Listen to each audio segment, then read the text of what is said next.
எல்லாருக்கும் வணக்கம். இன்றைக்கி நம்ம பார்க்க போகிறது வந்து வெங்காய சட்னி. அதுக்கு தேவையான பொருட்கள் 3லேருந்து 4 பெரிய வெங்காயம் எடுத்துருக்கிறேன். கடலைப்பருப்பு 5 இல்லை 6 கார மிளகா அவங்கவுங்க டேஸ்ட்டுக்கு எடுத்தாப்புல, அப்புறம் புளி, அப்புறம் வெல்லம், இது வந்துட்டு 4 பல்லு பூண்டு, கருவேப்பிலை. இப்போ எப்படி பண்ணுறதுன்னு, இப்போ கடாயில் நம்ம கொஞ்சம் ஃப்ரை பண்ணுறதுக்கு வெங்காயம் எல்லாம் எண்ணெய் ஊற்றிக்கலாம். இப்போ எண்ணெய் காஞ்சிது. இது வந்து கடலைப்பருப்பு ஃபஸ்ட்டு ஃப்ரை பண்ணிக்கலாம். நம்ம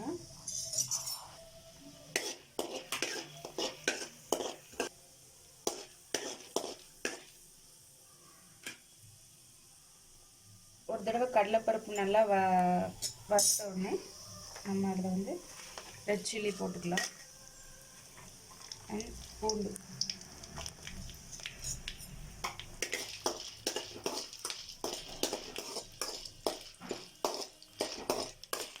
இப்போ இதில் கருவேப்பிலை போட்டுக்கிறேன்.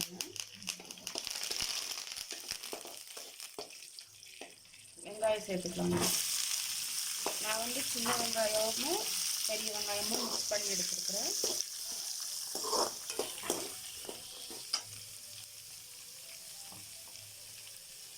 இந்த ஸ்டேஜில் நம்ம சால்ட் ஆட் பண்ணிட்டோம்னா வெங்காயம் சீக்கிரமாக. இப்போ சின்ன வெங்காயம் மட்டும் நீங்கள் எடுத்துகிட்டு பண்ணுறதா இருந்தாலும் பண்ணலாம், இல்லை வெறும் பெரிய வெங்காயம் மட்டும் எடுத்து பண்ணுறதா இருந்தாலும் பண்ணலாம். ரெண்டும் மிக்ஸ் பண்ணி பண்ணாலும் பண்ணலாம். அது வந்து நம்மளுடைய விருப்பம் தான். நான் இன்றைக்கி எடுத்துக்கிறது ரெண்டும் மிக்ஸ் பண்ணி. இப்போ பார்த்திங்கன்னா நல்லா தெரியும், நல்லா கண்ணாடியாக ஒரு இருக்குது. நல்லா பொன்னிறமாக வர்ற வரைக்கும் நம்ம வந்து இது நல்லா வறுத்து எடுக்கணும். இப்போ நம்ம வெங்காயம் பார்த்திங்கன்னா பச்சை வாடை எல்லாம் போய் நல்லா பொன்னிறமாக வந்திருக்குது. இந்த ஸ்டேஜில் நம்ம ஸ்விட்ச் ஆஃப் பண்ணிடலாம். இதை ஆற வச்சுட்டு நம்ம மிக்சியில் வந்து ஃபைன் பேஸ்ட்டாக அரைச்சி எடுத்துக்க போகிறோம். அவ்வளோதான்.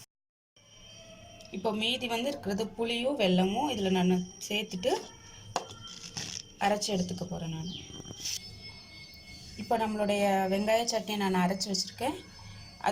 அதுக்கு இப்போ நம்ம வந்து ஒரு சின்ன தாளிப்பு மட்டும் கொடுத்துடலாம். கடாயில் கொஞ்சமாக நான் எண்ணெய் ஊற்றிருக்கிறேன். அதில் மஸ்டர்ட் சீட்ஸ், உளுந்து போட்டு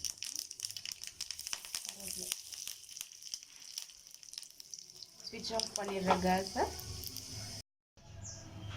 இப்போ நம்மளுடைய வெங்காய சட்னி ரெடி ஆகிடுச்சு. இது இட்லிக்கு, தோசைக்கு எல்லாத்துக்கும் தொட்டுக்கிறதுக்கு ரொம்ப நல்லாயிருக்கும். நீங்களும் இதை உங்கள் வீட்டில் மறக்காமல் ட்ரை பண்ணி பாருங்கள். எப்படி இருந்ததுன்னு கமெண்ட் பண்ணுங்கள். Thank you so much. பிடிச்சிருந்தா லைக் பண்ணுங்கள், ஷேர் பண்ணுங்கள், சப்ஸ்கிரைப் பண்ணுங்கள் மறக்காமல்.